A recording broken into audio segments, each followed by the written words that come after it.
Salut, c'est Gabriel. Aujourd'hui, pour cette première tentative de vidéo, je voudrais vous présenter un tirage qui me tient beaucoup à cœur, que j'utilise assez souvent dans mes consultations, qu'on appelle le tirage en croix celtique. Il existe plusieurs façons de le réaliser. Je vais vous présenter celle que moi j'utilise depuis plus de 20 ans et qui a fait ses preuves. Après, libre à chacun, comme toujours, de suivre ses ressentis, de faire selon ses expériences. Mais voilà, aujourd'hui, je vais vous présenter comment j'utilise ce jeu. Il a pour intérêt de pouvoir répondre à la fois à une question précise ou simplement de donner une direction par rapport à une problématique, une thématique, on va dire. Donc voilà, c'est pour ça que j'aime bien ce jeu. En général, il permet d'obtenir de très bonnes réponses. Donc aujourd'hui, je vais vous présenter avec le Radiant Wise Spirit Tarot, une des versions du Rider-Waite que j'aime beaucoup. Hop.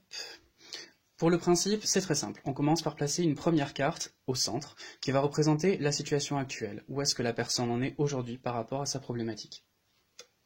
Par-dessus, en biais, on va placer une carte qui va représenter soit un obstacle, soit un soutien, une aide, ou voilà, en fonction si la carte est positive ou négative, soit elle va apporter quelque chose de constructif ou pas. Ensuite, c'est là où justement il existe différentes variantes, c'est par rapport au placement des cartes en croix autour de ce centre. Moi, je vais vous montrer la technique que j'utilise.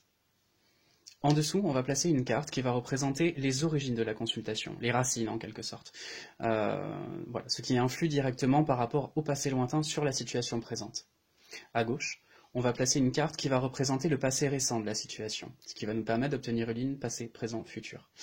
Là, on va se retrouver donc avec un événement récent, quelque chose qui aurait une influence directe sur ce que la personne vit aujourd'hui dans sa question ou sa problématique. Au-dessus, on va avoir une carte qui va représenter les circonstances extérieures inévitables, ce qu'on peut appeler le rôle du destin, en quelque sorte l'épée de Damoclès qui va briller sur la situation, ou en positif, qui pourrait donc être une aide ou un soutien, ou en négatif, qui serait plutôt de l'ordre d'un défi. Et ensuite, nous avons cette carte, ici, qui va nous indiquer le futur proche. Donc le fameux axe passé, présent, futur dont je vous parlais. Ce futur proche, en fait, est vraiment une évolution de la situation qui peut aussi représenter l'issue si la personne ne s'implique pas dans la question ou qu'elle ne tient pas compte du tirage. Viennent ensuite 4 cartes supplémentaires qui sont disposées en colonne sur la droite, de bas en haut. Nous avons celle-ci, la toute première, qui va représenter le rôle que le consultant peut jouer dans sa situation par rapport à sa question. Juste au-dessus, nous avons une autre carte qui va plutôt représenter le rôle de l'entourage du consultant, ce que les personnes autour du consultant peuvent lui apporter en positif ou en négatif par rapport à la question, à la problématique. Vient ensuite cette carte qui va représenter les craintes ou les espoirs du consultant. Là encore, en fonction si c'est une carte positive ou négative, ça va permettre de se projeter, de comprendre comment le consultant voit la situation, sa problématique.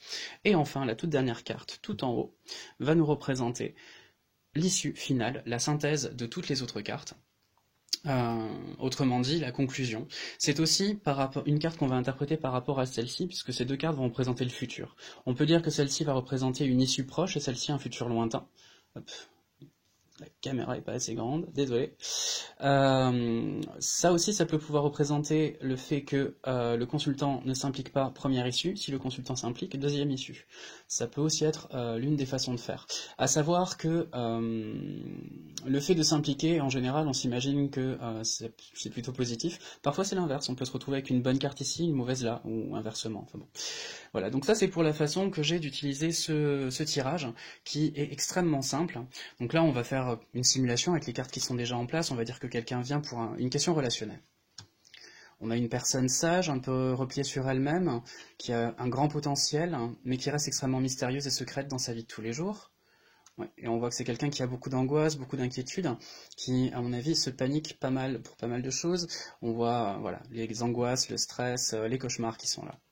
Dans un passé, les origines de la situation, on voit donc une situation qui a lassé le consultant ou la consultante par rapport à sa vie sentimentale, puisque c'est le sujet. Une personne qui en a un peu eu ras-le-bol, on va dire, de certaines expériences, je pense. Dans un passé récent, on a eu de la part du consultant ou de la consultante l'envie d'aller de l'avant, de partir en quête d'une pièce manquante, en fait, dans sa vie. Donc, d'aller outre son dégoût, en quelque sorte, du plan émotionnel et de ses angoisses. Le destin de son côté. Hop là, viens là toi.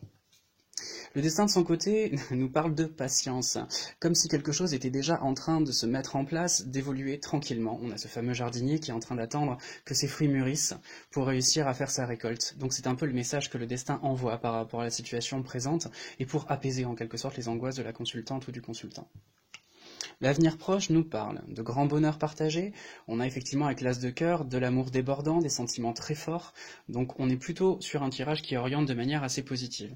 Si la personne n'agit pas forcément dans sa situation, qu'elle se laisse simplement porter en acceptant le rôle du destin qui est plutôt celui de la patience, elle risque de s'aiguiller progressivement vers une joie.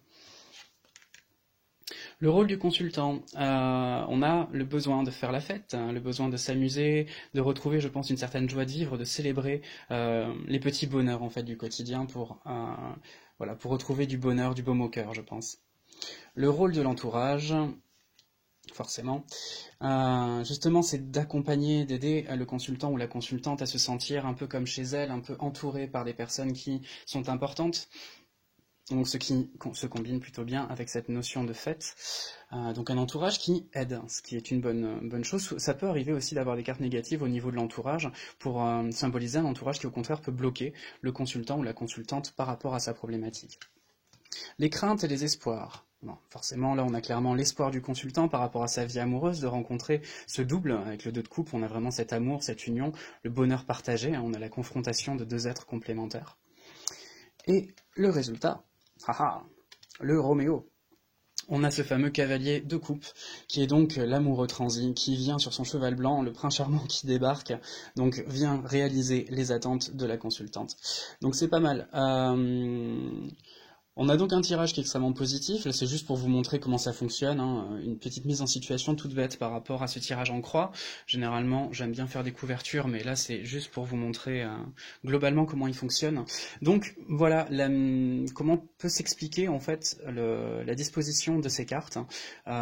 J'espère que ça vous aura parlé, en tout cas moi je vous dis c'est un tirage que j'utilise beaucoup parce qu'il permet d'avoir pas mal de précision sur les situations avec beaucoup de détails, et les gens trouvent ça assez parlant. C'est vrai qu'on a toujours des messages qui sont assez cohérents, surtout par rapport au rôle du consultant ou de l'entourage. C'est des choses qui sont assez intéressantes. Petit truc important aussi, enfin intéressant, quand c'est un tirage qui est par rapport à un couple, par exemple, la carte du bas